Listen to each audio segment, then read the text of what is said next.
So, like I said, y'all, the reason for this show tonight is because there's a lot going on spiritually. And as you know, a lot of these people in the industry are satanic followers, Lucifer worshipers, you know, and this is why a lot of us in the industry that don't prosper the way that y'all think we should is because we not standing on that side of the coin.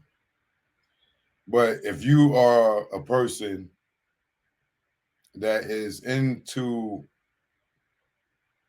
spirituality, you into the Bible, you into the Quran, you know, you into Bird, what up? I see you. All right. Uh hold on, y'all. Just hold on. Don't come on, y'all. Don't say nothing yet. But I'm gonna bring y'all on the screen. All right, hold on a second. Right. So like I was saying, like a lot of us, we deal with a higher level of spirituality. People who just can't tell us anything. And some of us are gifted and can see things others can't, you know, whether you want to call it superpowers, you want to call people mutants, whatever the hell it is. Some of us got some type of energy that we can see things that other people can't see, so on and so forth. But the reason I want to do this, and I'm probably going to continue to do this, is because a lot of youth right now, you don't see nobody talk. These young dudes, they don't go to church. You don't see it's not like uh even us, our generation, if you 50, you know what I'm saying, 40, you ain't taking your kids to church every week, you know, every Sunday. We don't do that no more. You know what I'm saying? Our parents used to force us to go. And even though we didn't want to go, the word still got to you, even if you was a kid. And then as you got older, some of the stuff that you heard in the church, you started to see play out in life. You know what I'm saying? But now they trying to kill the church. They the things that we grew up believing in the church. Um, these kids, they not learning that. They not learning none of this stuff. I don't even know. Think about how many kids in your house right now. How many of them own the Bible? How many times you see your kid a week looking at the Bible? Zero. Right. How many of y'all kids even have a conversation with y'all about the Bible? I'm sure most of us are like, damn, you might have a 10-year-old kid in your house right now, and they probably never asked you nothing about the Bible. Don't question it, nothing. You know, so like I said, we got 40-year-old grandparents right now. There are girls that's 40 something years old that got a 20-year-old. That 20-year-old got about a 5-year-old. And ain't nobody in that generation, none of them going to church or getting the gospel or nothing. Right? So you got some people that believe in the Bible. You have some people that don't. You have some people that believe in the Quran. You have some people that don't. It don't matter. But at the end of the day, we all know we did not fucking get here. And we all know it's a bunch of stuff that we can't explain. But we all know that for the most part, this book called the Bible, in my opinion, was designed to keep civilization civilized. You know what I'm saying? It's like they put these rules out there just so, you know, getting past the caveman days, we still ain't dragging women by their hair and shit down the street. You know what I'm saying? I think like the Bible's probably partially made to give structure to families and civilization, right? But there's part of it that when you read certain things that you can't explain, that's in there that may make sense to you. So It's so much stuff that I want to talk about, but like I said, if you are a spiritual person like us three on the screen and you want to join in on this conversation, I'm just starting this conversation from looking on at the world and everything that's going on, right? So I'm gonna start this with the Sodom and Gomorrah, right? Reason being, this dude, Joe Biden. Let me see if I can pull this up real quick.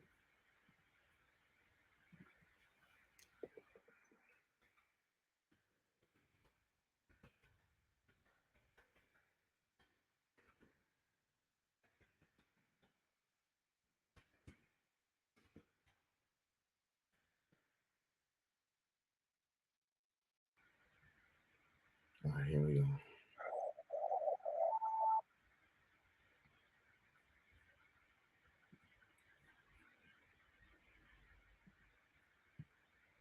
So this here is what sparked this whole thought. You know what I'm saying? And I'm going to use this under the Fair Use Act. I ain't go to disclaimer. I'm using this under fair use. All right. Now, in Florida, they just passed a law that no longer kids can make the decision to be transgender or get transgender operations. So Florida put a ban on that. You got to be 18 and over for you to do that. The president is saying that ain't fair. What Florida's doing is foul, and kids should be able to make their own decisions. And that just begins like a whole slew of craziness that's going through my mind, which made me come to, I think we need to be studying this Bible and talking about this Bible, even if you don't believe in it, just the word of it in the scriptures of it. Let's just look at how things play out, right? So this is what Biden had to say in regards to that.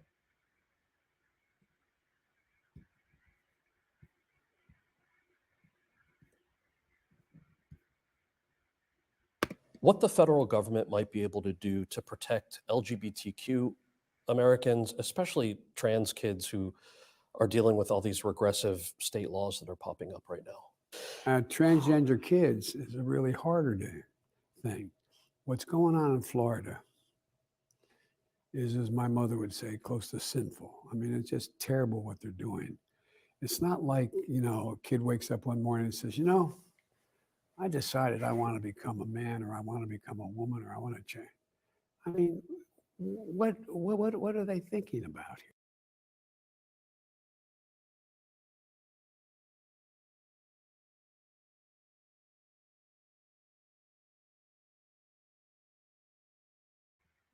So basically, he feels like it's okay for let me see, it might be more to that. Transgender kids is a really harder thing.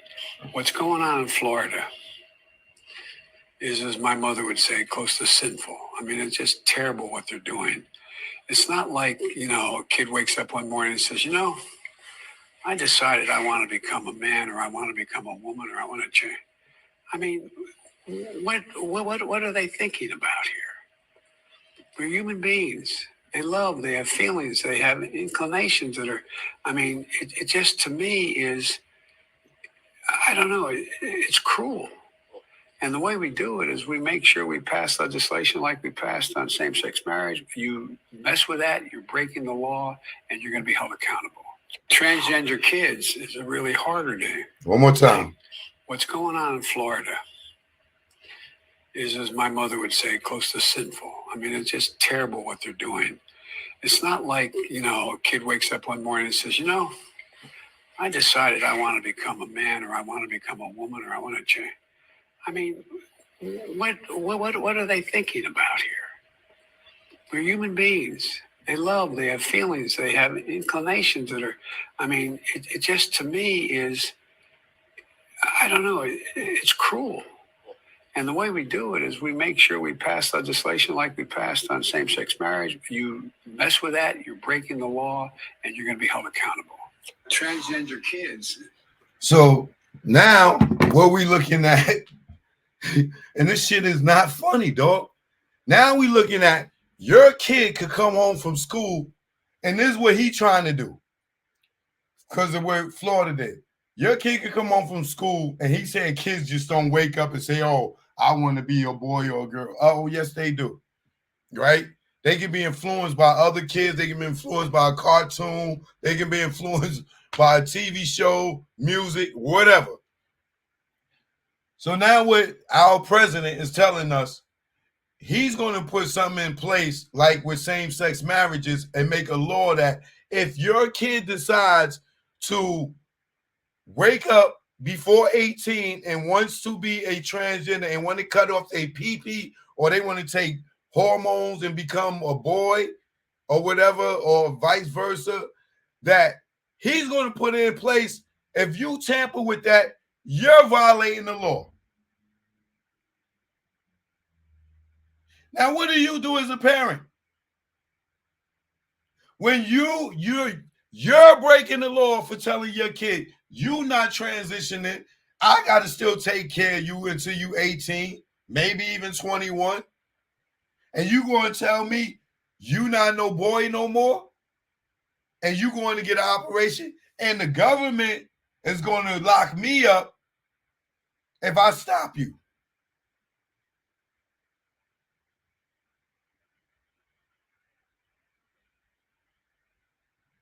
Y'all better pay attention, right? So going from Biden to Obama, and I have no problem with the LGBTQ plus community, because some of y'all are mentally in the space that y'all believe that y'all are in the wrong body or whatever. But to each his own.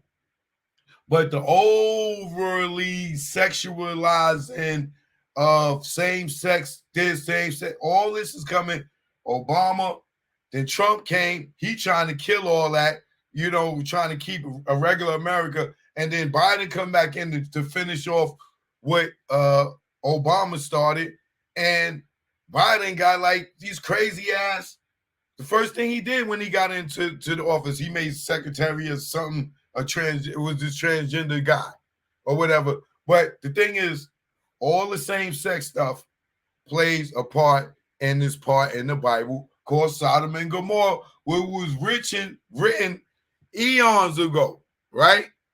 So let's get into the Sodom and Gomorrah part of the Bible, right? And I'm gonna pull it up so it's on the screen so everybody can see it. But you tell me this is not like it feels like what's playing out right now, in my opinion. Because when we was younger, we was taught that same sex was a sin, right? Even though we knew back in the Roman days, they was doing all that stuff. This, that, and the third. We come to find out the Romans, they been banging on each other. Spartacus. Right? Y'all women, man. I can't even show this. They might even flag me. Like the stuff y'all do for attention on Instagram. Lord have mercy. Jesus Christ.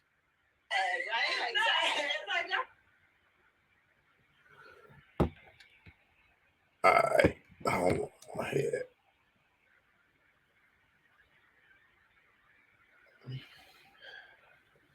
Let me type this in. I'm live on my Instagram.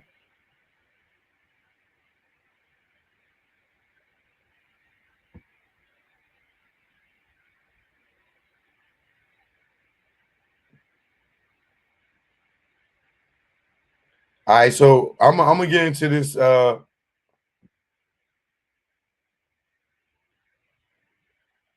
I'm gonna get into this Sodom and Gomorrah. Then I'm gonna let Bert and Whiskey come on and say what's on their mind.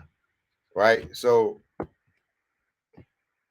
Instagram, what up? I'm live on YouTube. Right. So, all right, let me get into this here. Now, like I said, when we was younger, I'm not saying that it's a sin to each his own, but we was taught that same sex was a sin, this, that, no. We was even taught tattoos was a goddamn sin when I was young. There's a reason why I ain't got no tattoos. That's because I'm following what I was taught in church, right? So no tattoos for me because I felt like, well, I was taught it was a sin.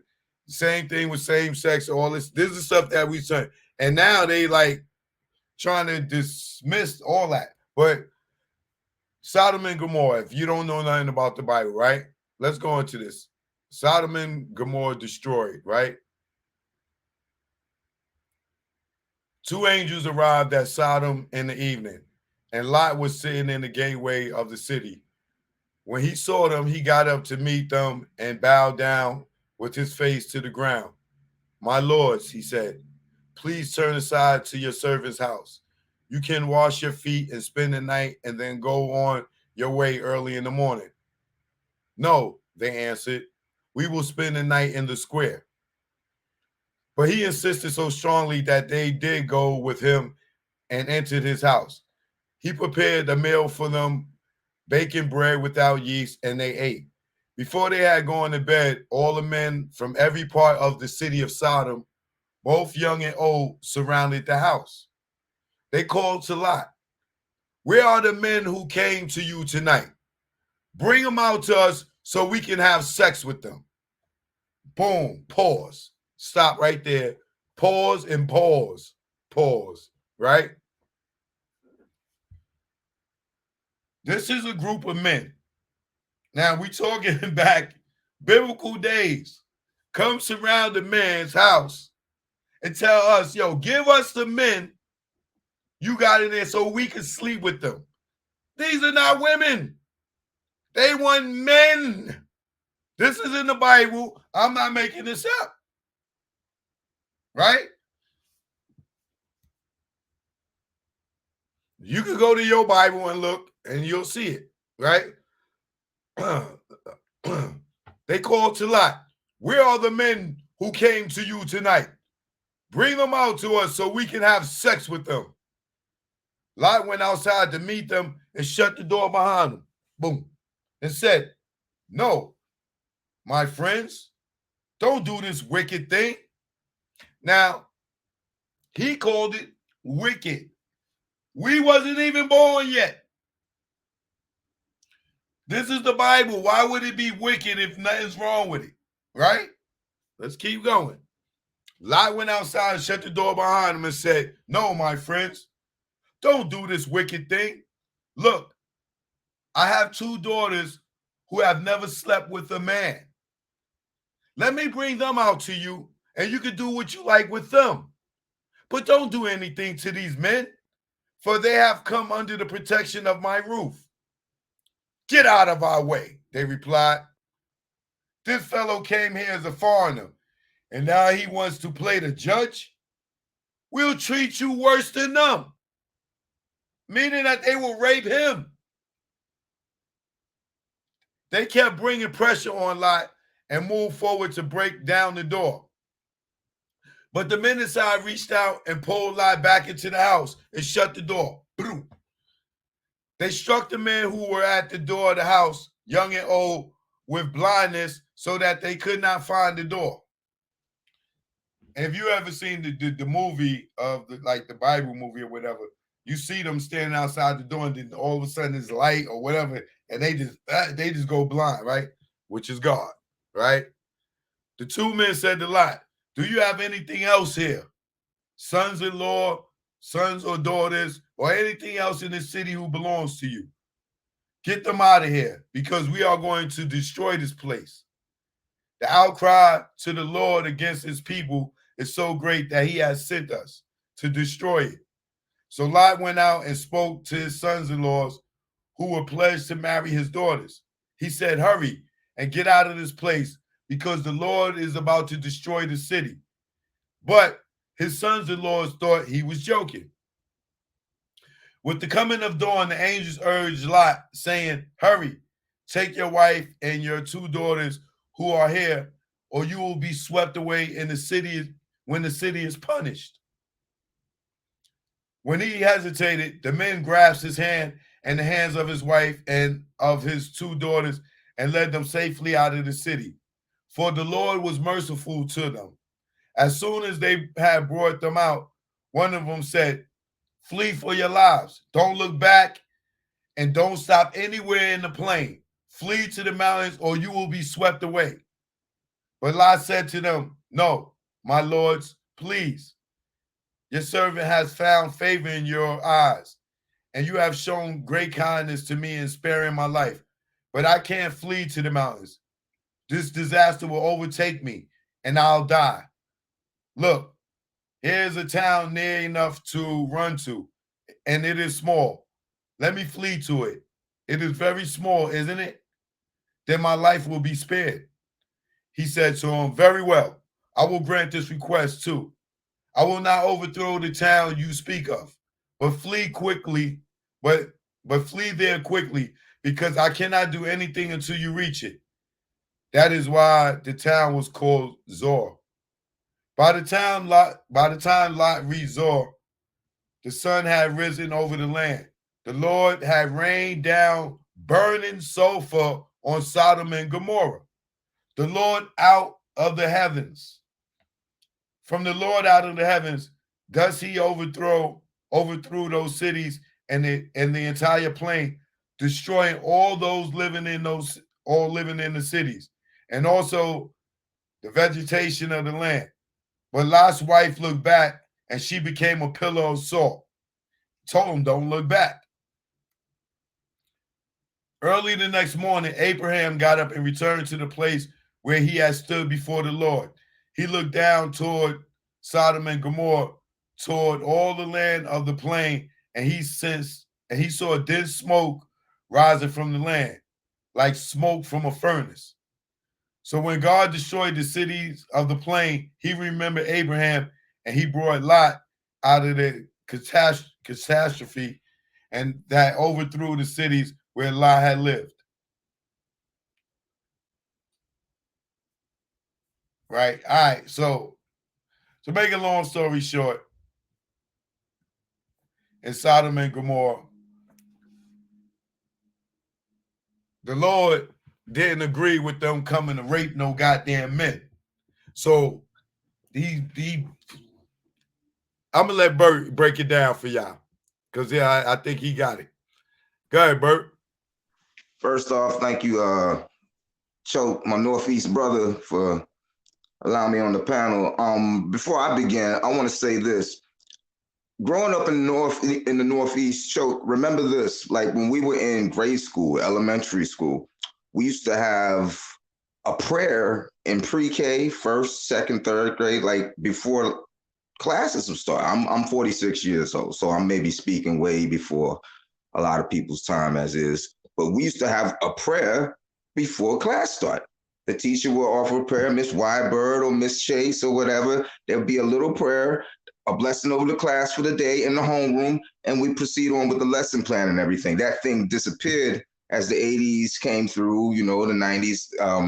They even started taking, particulars of the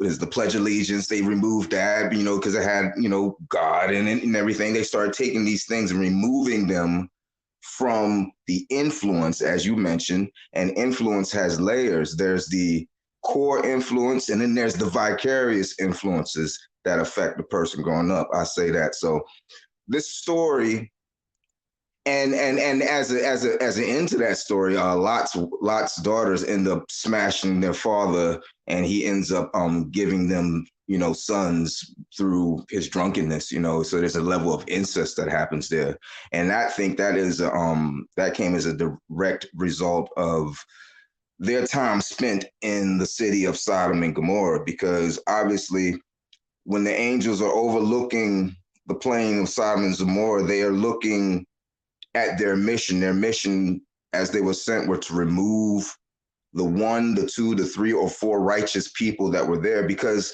before that story, they met with Abraham.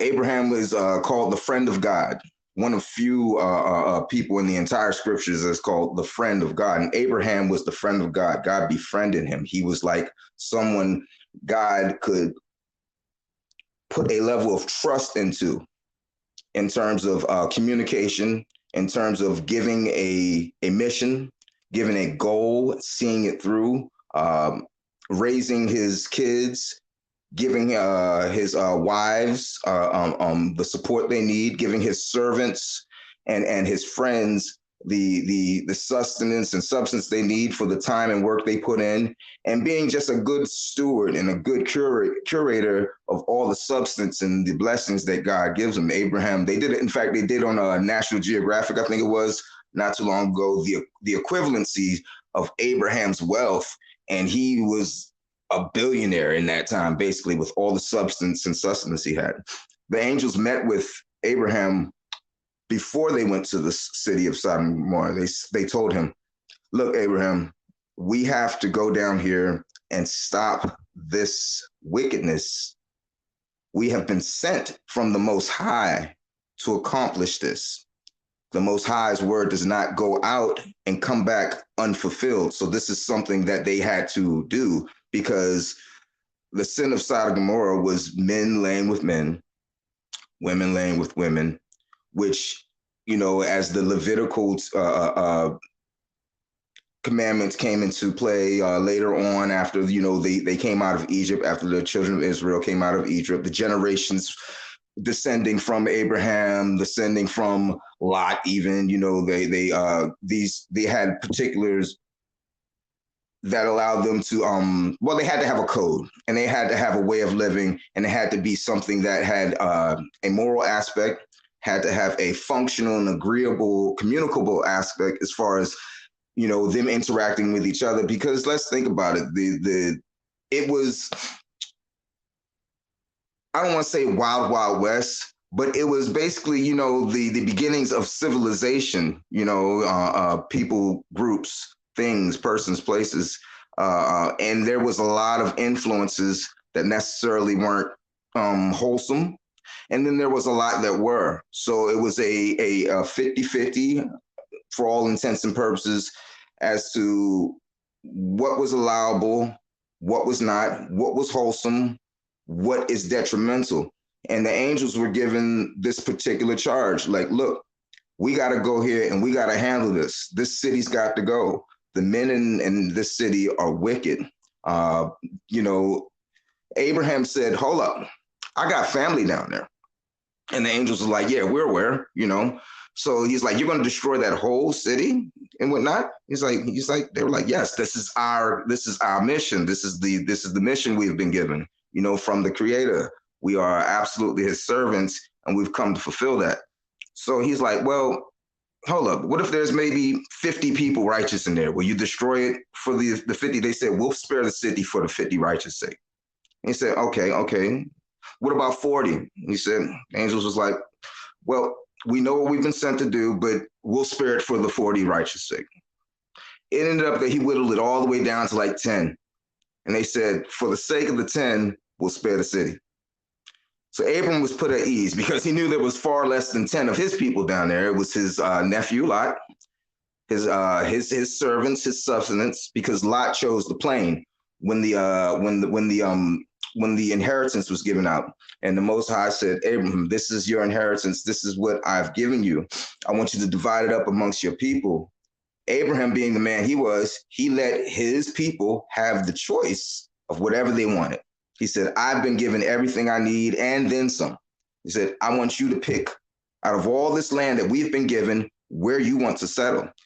Lot thought, okay, well, let's settle where the cosmopolitan area is. You know, we're going to take the plains because the plains were where the markets were, where all the cities were popping up. A lot of the industries that were at that time were on the flatlands, the plains, the wide open spaces, you know, where the roads were accessible. Wasn't you had to go out.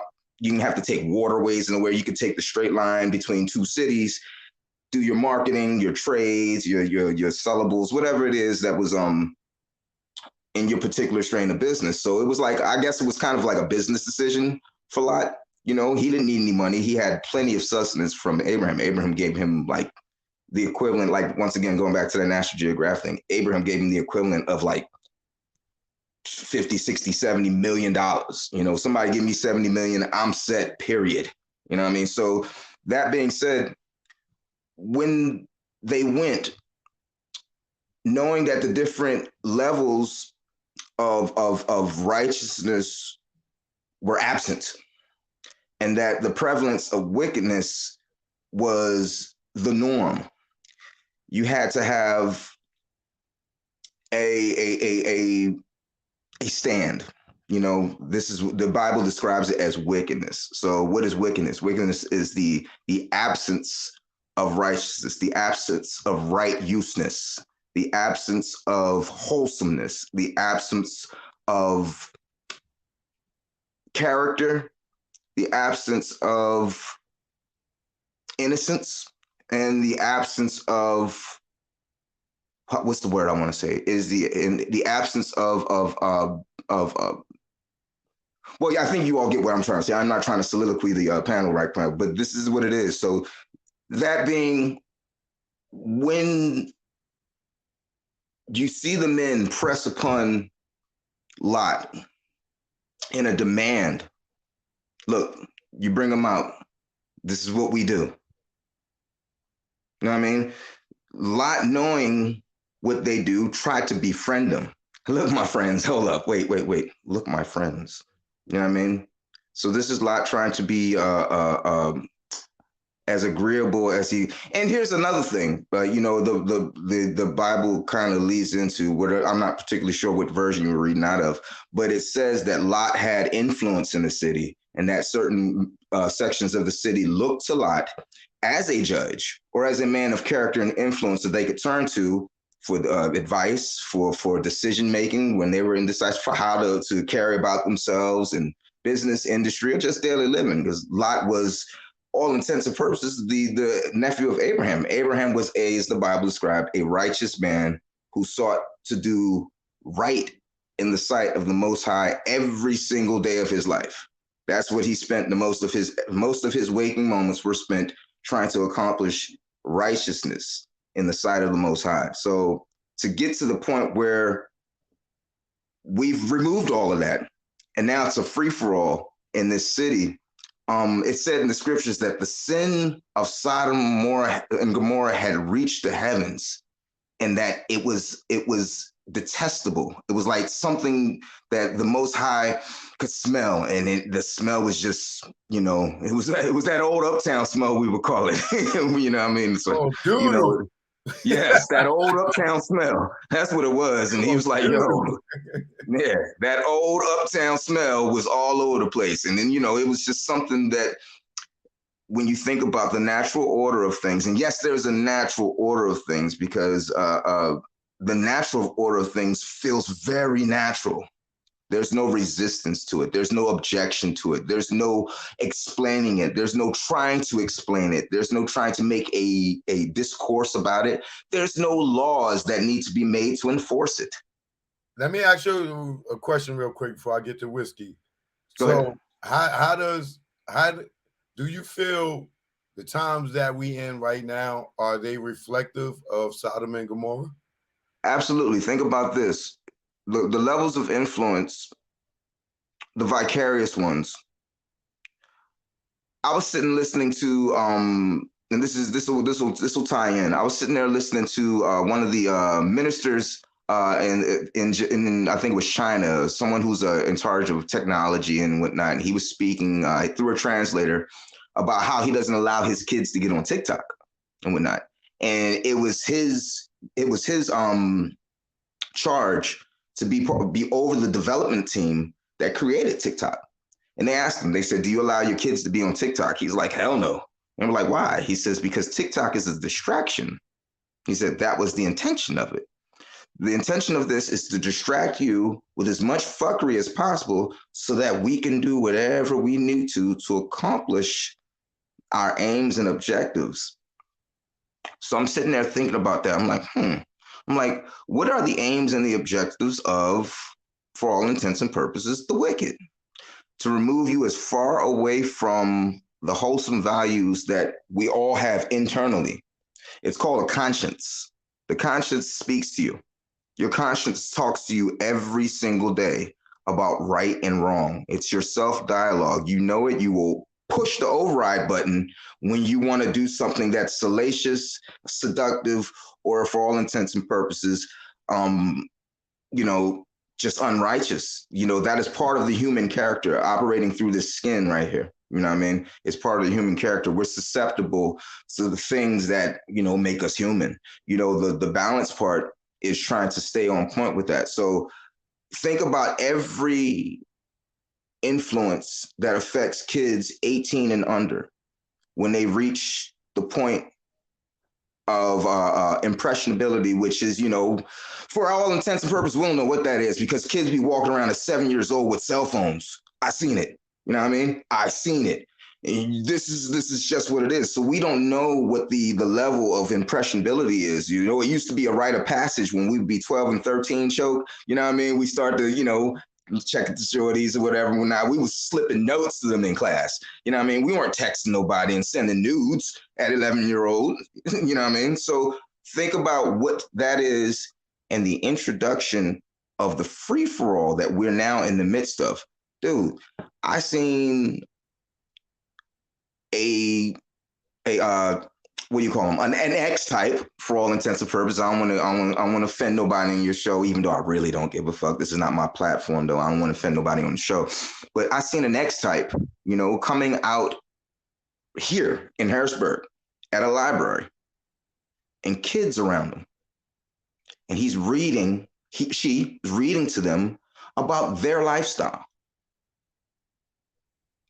First off, what parents is allowing their kids to go to this library to hear this salaciousness, this in 1989, 90, 91, 2, 3, 94, never happened. Never happened. We had what was known as the down low, right? And we kept it there. And if you attempted to take the down low up here, that shit got chased off the block. That shit got beat up. That shit got pushed back into the closet. That's just what it was. We didn't have this openness. We didn't have this free for all. Like Choke said, and he pointed out in the Biggie videos, how many of us knew that Shamika or whatever her name is, Tamika, was actually Thomas? You know what I mean? How many of us knew that? I didn't. I played that video recently for some of the homies. You know, oh, she's bad. Remember that one? I'm like, yeah, y'all know that's a dude. No, don't say that. No, I'm like, wait. I'm like, wait. And I slipped them the receipts, which was your video, Joe. I sent it all to them. They was like, oh my God. And they was like, it makes sense. I'm like, it makes plenty of sense now. And I was like, remember her from the video with LL Cool J and all? They were like, yeah, oh, shit. And I broke it down. So, you know, it was what it is. So I'm going to yield and let Whiskey speak on it. But yes, this is a time where this is a free-for-all. There's no moral script. The moral script has been removed and has been substituted with do as thy will. Right. 100%. And I honestly believe that the whole beef between Tupac and Biggie overshadow where they was trying to take us back then. You know what I'm saying? Because think about it. I have never thought about a threesome until I seen Biggie in the video with two women. Until hip hop had I never thought about doing a threesome. Hip hop introduced that to me. Just like when I got into the entertainment industry and I started getting bigger, that I was introduced into these executives and these men trying to sleep with me. You know what I'm saying? I wasn't going through that like at Rockefeller or in the tunnel and shit like that. You get what I'm saying? Hey, no doubt. Apology. I appreciate that. All right, that's love.